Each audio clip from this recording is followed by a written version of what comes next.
اب اگر آپ 332 سیکشن دیکھیں گے تو 332 سیکشن میں ہی اقسام بتائی گئی ہیں، ہرٹ کی قسم بتائی گئی ہیں کہ تکلیف کس کس قسم کی ہو سکتی ہیں۔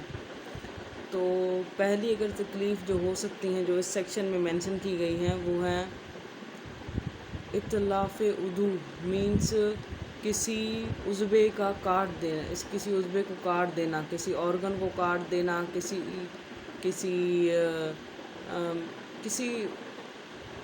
آرگن کو کاٹ دینا بیسیکلی اگر ہم سمجھیں تو بیسیکلی کسی چیز کا جسم سے الگ کر دینا۔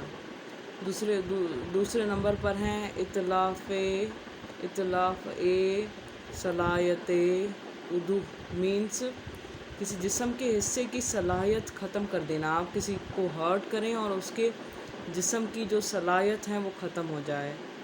پھر تیسرے نمبر پہ ہیں شجاع کا مطلب ہے آپ کسی کو تکلیف دینا جو وہ تکلیف یا پھر اس کے منہ پر لگے یا پھر اس کے ماتھے پر لگے۔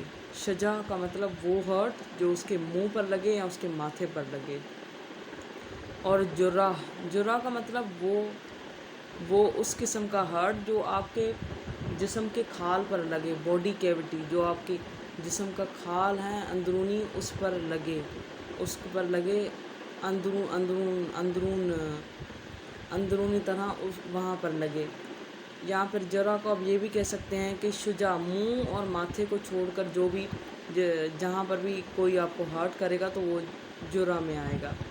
اور ای میں ہے اس کے اور قسم کے ہرٹس، جیسے آپ تیز گاڑی، جہاں پر اس کی بہترین مثال یہ ہے کہ آپ تیز گاڑی چلا رہے ہیں اور کسی بندے کو ہرٹ ہو جائے، ریش ڈرائیونگ، تو اس کی بھی ایگزامپلس ہیں، آپ آگے سیکشنز میں پڑھتے ہیں۔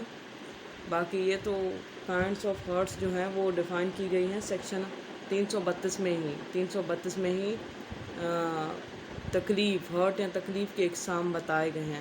Thank you so much guys, have a good day. مجھے لگتا ہے کہ آپ سب کو سمجھ آ گیا اس کا بیسک کانسیپٹ۔ یہ ہم پڑھ رہے تھے تعزیرات پاکستان PPC سیکشن 332۔